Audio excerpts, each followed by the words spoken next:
our Father and the Lord and Savior Jesus Christ. I greet you this morning, of course, in that name that is still above every name. And I pray that you are well and that you are getting along better. I, for one, am. I'm so grateful that the runny nose, sniffling, and all of that stuff is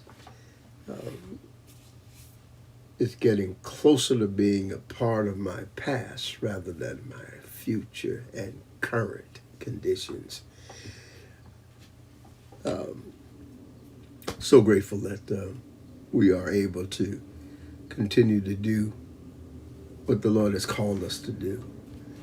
You know, this message this morning is probably not going to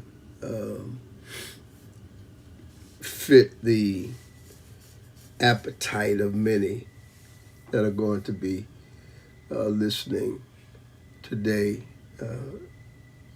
Occasionally, every now and then, we have messages or directions that should be given that are going to disrupt the reason people come to Morning Manna. But this is one I believe should be talked about again, because if you love people and you see them erring or making mistakes, the only thing that you can do is send out the warning. Whether it's received or rejected, that's not yours. My job is to sow seeds, not to judge people. And so here's what I want to talk about this morning.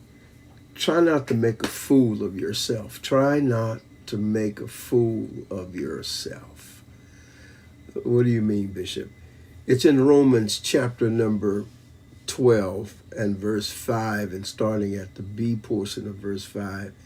And I think I'll go down to verses 8 or 9. It says, "We are many parts of one body, and we all belong to each other. In His grace, God has given us different gifts for doing certain things well. So if God has given you the ability to prophesy, speak out with as much faith as God has given you. If your gift is serving others, serve them well. If you are a teacher, teach well." And verse 8 says, if your gift is to encourage others, be encouraging. If it is giving, give generously. If God has given you leadership ability, take the responsibility seriously.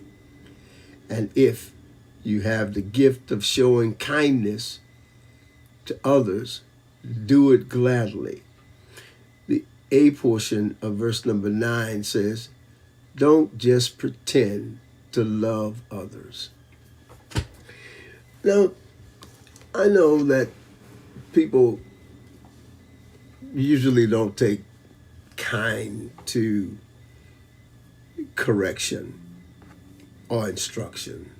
And that's why people move around, because they don't necessarily want one person to tell them perhaps what their gift is not. Rather than try to go and develop your gift and find out if that is your gift, or if you have a multiplicity of gifts, how to incorporate them and put them into action. Many times you hear individuals tell you, oh, man, you got a tremendous gift. I believe you got the gift of so-and-so. I mean, people have even gone to services where people have been laying hands on them, been prophesying over their lives, telling them that you got this, you got that. And because you desire it, perhaps you go with that and you go with the flow and you say, okay, that's what I want. That's what I want. But then you can't flow in it.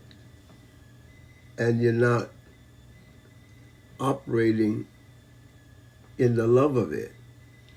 You're just operating. You know, one thing, I guess maybe I have to talk about myself for a moment. I recall when God shifted my agenda.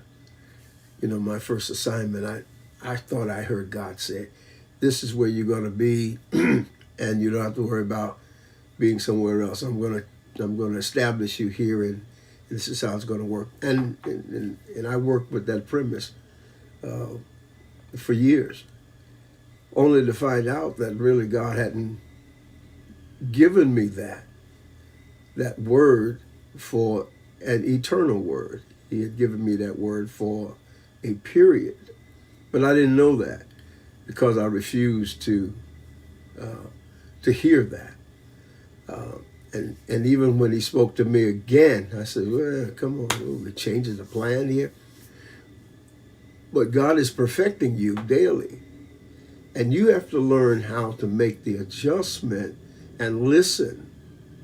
And that's why he says, if you have responsibilities of gifting, understand your gifting, because your gifting may not be what you say it is. It may not be the gift that is in the totality of you. I noticed that many of you are not responding. I hope I'm not losing you because I'm not saying, I'm not satisfying the itching ear spirit person in you. Because my job here this morning is to help you not to make a fool of yourself. You've seen men and women say, I'm this, I'm that. And today is so popular for everybody to be an apostle, to be a prophet, to be a bishop, to be a teacher. Everybody is running for titles, and they run into those fields and into those areas where people are already flowing in that. And some of them, of course, are unlearned individuals, and they're unlearned teachers teaching. And when you teach the unlearned and you don't know, it becomes complicated in the kingdom.